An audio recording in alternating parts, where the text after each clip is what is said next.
Assalamualaikum warahmatullahi wabarakatuh. Salam kenal Bapak, Ibu, serta teman-teman semuanya. Perkenalkan, nama saya Iin Nur Anissa, bisa dipanggil Iin. Saya merupakan salah satu mahasiswi pendidikan guru Madrasah Ibtidaiyah semester 3 Fakultas Tarbiyah dan Ilmu Keguruan Universitas Islam Negeri Dato Karama Palu. Selamat datang di Learning Journal. Pada kesempatan kali ini, saya akan memaparkan tentang konsep dan teori administrasi pendidikan. Oke teman-teman, kita tentu sudah tidak asing lagi mendengar administrasi, bukan? Istilah administrasi sering kita dengar di perkantoran, di rumah sakit, ataupun di sekolah. Tapi teman-teman tahu nggak sih apa sebenarnya konsep dasar administrasi? Kemudian berkaitan dengan diskusi kita kemarin pada mata kuliah supervisi dan administrasi pendidikan, yang mana ada 4 pertanyaan yang diajukan oleh teman-teman. Pertanyaan pertama, mengapa sih administrasi pendidikan berperan penting dalam penyelenggaraan suatu pendidikan? Kemudian yang kedua, jika dalam suatu sekolah atau lembaga pendidikan guru mengajar tidak sesuai dengan bidangnya, apakah guru itu sudah termasuk ke dalam administrasi yang terstruktur? Selanjutnya pertanyaan yang ketiga, apa saja contoh dari pelaksanaan administrasi di sekolah?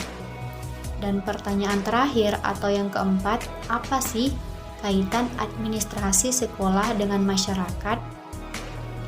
Nah, teman-teman, sebelum saya memaparkan jawaban atas pertanyaan-pertanyaan yang muncul pada saat diskusi, saya akan menjelaskan secara singkat terlebih dulu teori dan konsep dasar administrasi pendidikan.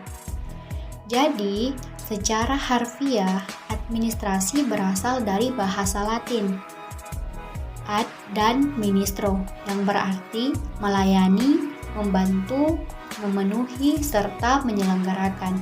Sedangkan secara terminologi, administrasi berarti segenap proses atau kegiatan mengelola sumber daya, yang mana di dalamnya termasuk manusia, uang, mesin, pemasaran, bahan, metode, waktu, serta informasi.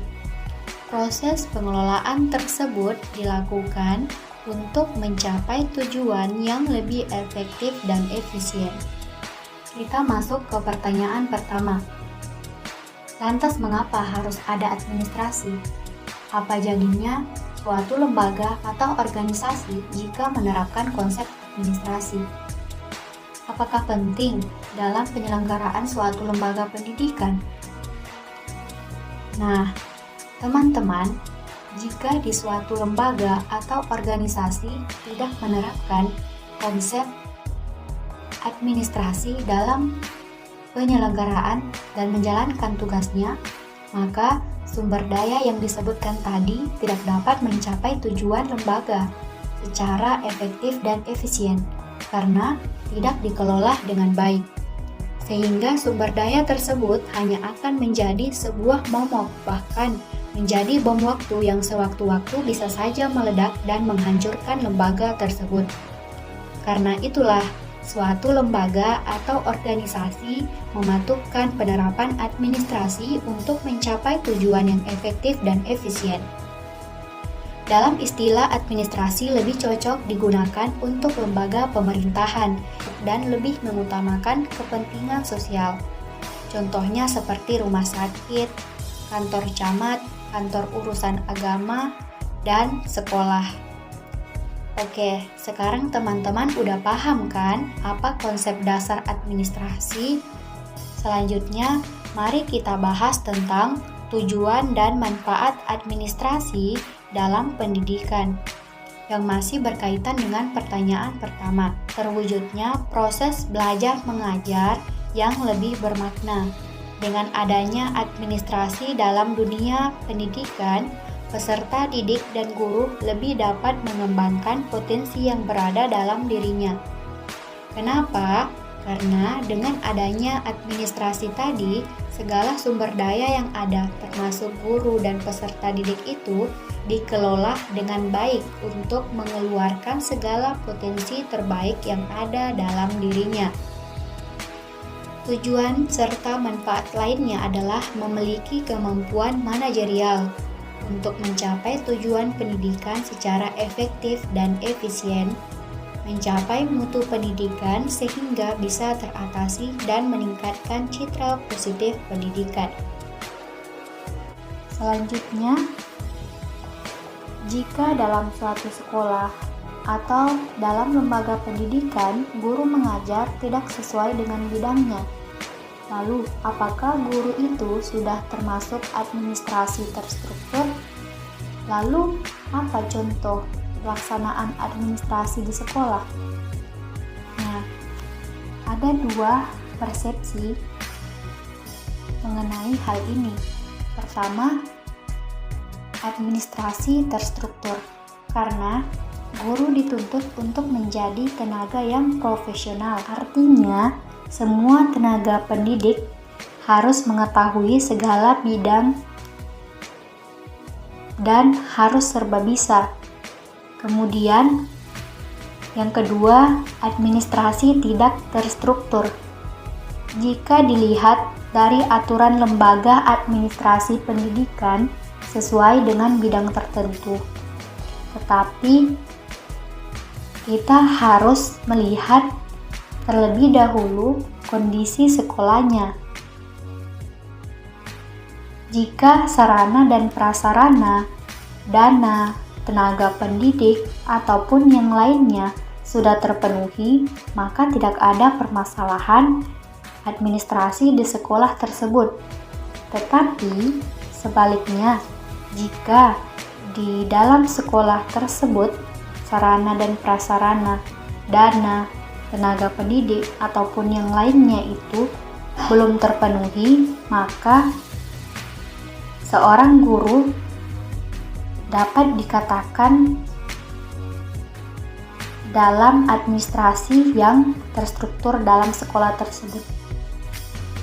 Karena guru memegang peran penting dalam kegiatan pembelajaran. Pembelajaran yang dilakukan oleh guru akan berhasil dengan baik jika didukung dengan administrasi yang baik pula. Selanjutnya, kita akan membahas ke pertanyaan ketiga, yaitu apa sih contoh dari pelaksanaan administrasi di sekolah? Nah, sebelum saya menjelaskan atau memberitahu kepada teman-teman tentang contoh pelaksanaan administrasi di sekolah, saya ingin terlebih dahulu menjelaskan tentang supervisi pendidikan, yang mana sasaran dari supervisi pendidikan ini ada 3. Pertama, sasaran supervisi akademik. Yang kedua, sasaran supervisi administrasi. Ketiga, sasaran supervisi kelembagaan. Nah, dalam supervisi pendidikan akademik itu di dalamnya ada proses belajar mengajar. Misalkan dalam komponen RPP seperti metode, media pembelajaran, bahan ajar, dan lain sebagainya. Dan yang kedua, ada supervisi administrasi. Nah, ini administrasi ini berkaitan dengan pertanyaan teman-teman. Supervisi administrasi pendidikan yang terjadi di sekolah itu semua hal yang mengandung kegiatan belajar mengajar berlangsung, mulai dari penerimaan siswa baru, penjaringan siswa, biaya sekolah, dan lain sebagainya. Kemudian yang ketiga ini supervisi kelembagaan. Lembaga-lembaga yang ada di sekolah seperti perpustakaan, UKS, bidang kerohanian, bidang kesiswaan, dan lain sebagainya. Selanjutnya kita akan membahas tentang pertanyaan yang terakhir, apa sih kaitan administrasi sekolah dengan masyarakat? Jadi Kaitan administrasi, sekolah, dan masyarakat itu dikenal dengan Husemas dalam administrasi pendidikan. Administrasi Husemas adalah suatu proses komunikasi antara sekolah dan masyarakat untuk meningkatkan pengetahuan masyarakat tentang kebutuhan serta kegiatan pendidikan yang mendorong minat dan kerjasama masyarakat dalam peningkatan dan pengembangan sekolah. Tujuan bagi sekolah: pertama, memelihara kelangsungan hidup sekolah, memperlancar proses belajar mengajar, memperoleh dukungan dan bantuan masyarakat yang diperlukan dalam pengembangan dan pelaksanaan program sekolah. Contohnya seperti mengundang orang tua murid dalam membangun hubungan yang konstruktif dengan program yang ada di sekolah. Kemudian tujuan Husemas bagi masyarakat: pertama, memajukan dan meningkatkan masyarakat, dan yang kedua, menjamin relevansi program sekolah dengan kebutuhan masyarakat. Nah, sekian dulu ulasan mengenai materi pada hari ini ya. Pendidikan itu adalah menghasilkan manusia yang selamat dan bahagia. Salam pendidikan. Wassalamualaikum warahmatullahi wabarakatuh.